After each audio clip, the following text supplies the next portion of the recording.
Good morning, good afternoon, and good evening, YouTubers. It is I, Brooding Gamer, here to do a dinosaur review. Today we're going to be starting off with the Giganotosaurus, or the Giganotosaurus, however you prefer.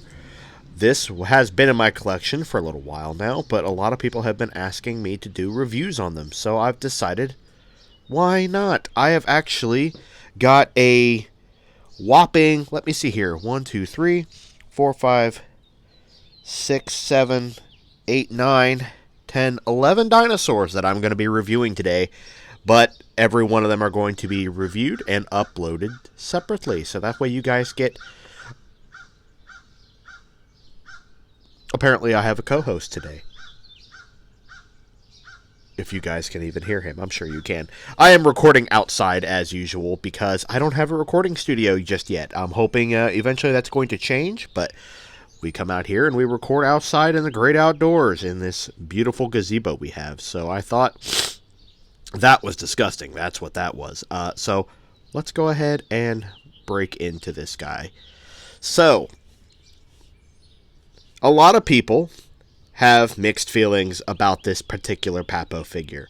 I had a comment say that he wasn't a huge fan of Papo anymore because of the weird poses that they tend to put the dinosaurs in, and I have to agree, this is kind of odd.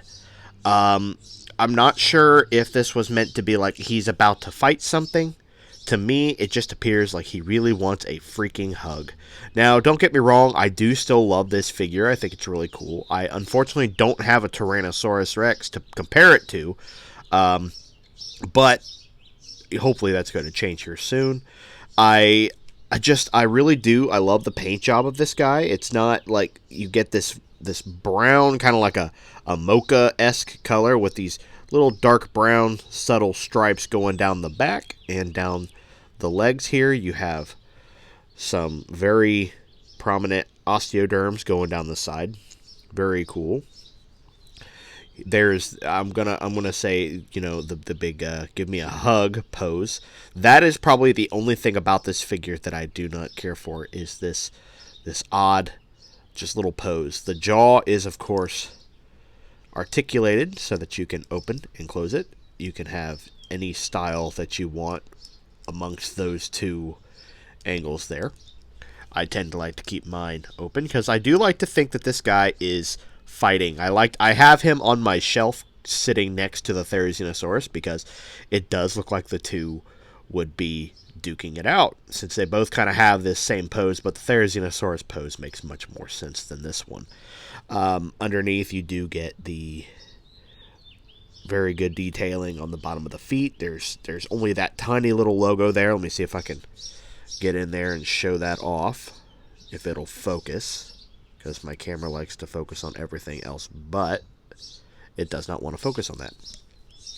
So there's really not much else to say about the Therizinosaurus figure. It's really cool. I do like it. I'm just not a huge fan of the pose.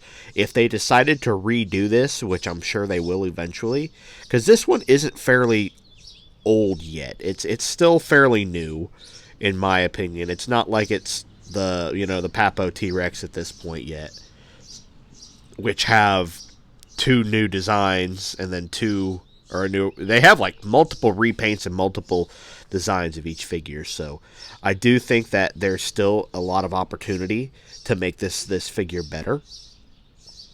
I just think that maybe they chose a wrong style here. I get that they really wanted to make it look like he's probably fighting something, but I don't know if a theropod could honestly hold itself up like this, propping itself on its tail. And if you were to stretch the tail out a little bit, a lot of people complain that the tail doesn't seem long enough on this animal, and I do tend to agree with that.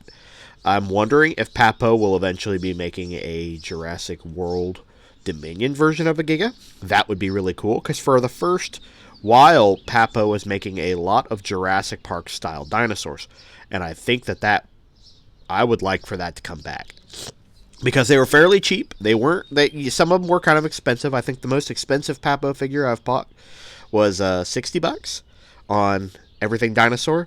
Most of all these, though, have been purchased on Amazon. One has been purchased on Everything Dinosaur. And the everything dinosaur was the cheapest way I could find it.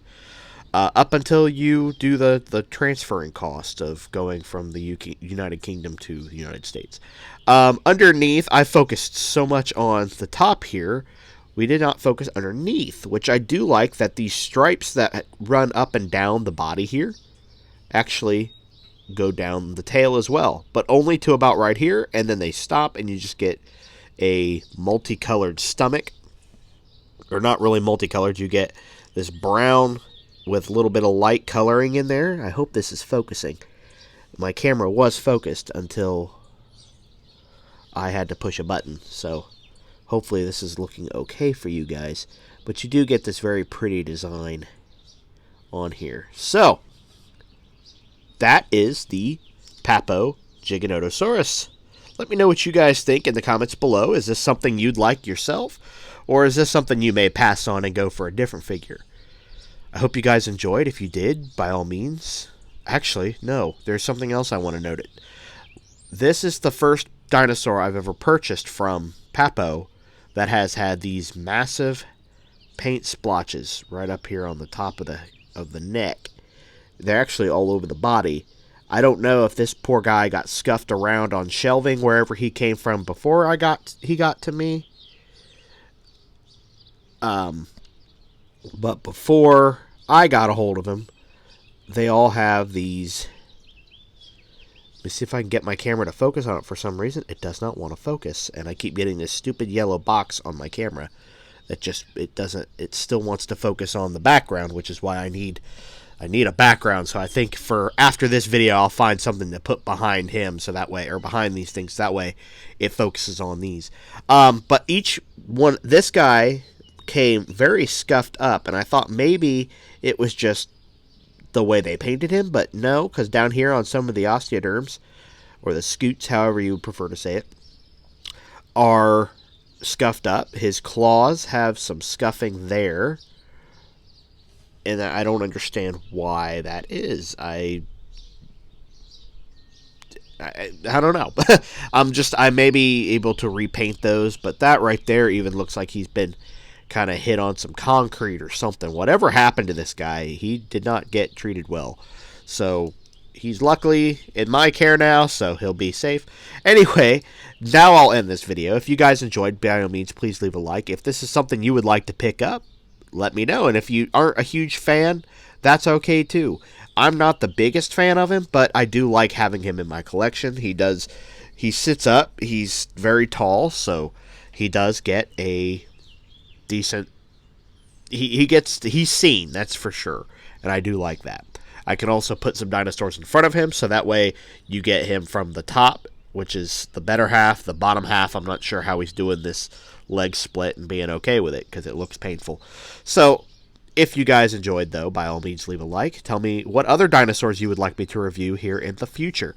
If you guys have any dinosaurs that you would like me to review, I do have my email in there, and we can discuss the whole process of shipping things, yada yada yada, if you would like any particular dinosaur for me to review. If you are not into sending YouTubers things, by all means, just let me know which one you want me to review, and if I can get my hands on it in the future, I will get my hands on it in the future eventually. Alright, we'll set him back here. Thank you all for watching. I hope you guys enjoyed. I will see you all in the next video. This is Brooding Gamer, signing out.